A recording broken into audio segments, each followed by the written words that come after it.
their breath small puffs of white. Meg turned her back to them.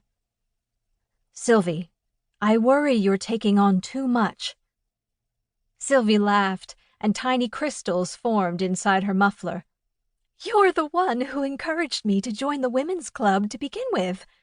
You said I needed something else to do, something else to think and care about, aside from Father and the store. And you were absolutely right. My world had become far too small. I fear you'll wear yourself out. Between your volunteering activities and taking care of Father and the store and your tenants' needs, I don't see anyone taking care of you."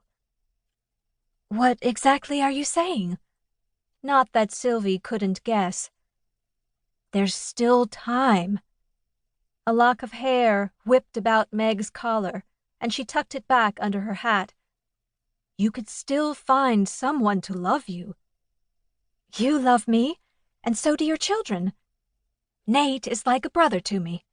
Father loves me, as do Carl and Anna Hoffman." "You know what I mean." Sylvie folded her arms. "And you know where I stand on the subject of matrimony." She didn't need a husband in order to be fulfilled. Furthermore, she had no time for one.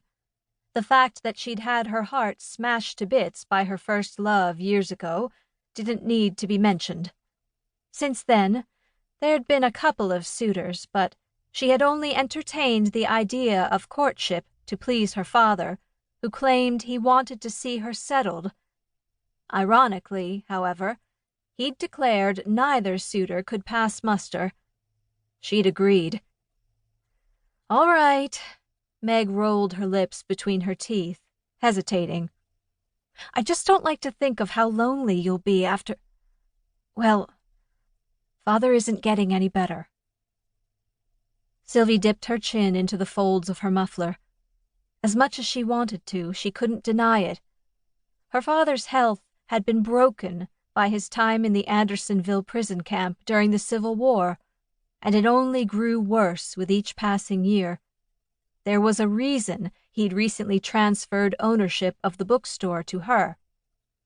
She took her sister's hands, Meg's scar tissue, a reminder of all they'd been through together, including and after the Great Fire that ravaged Chicago 9 years ago.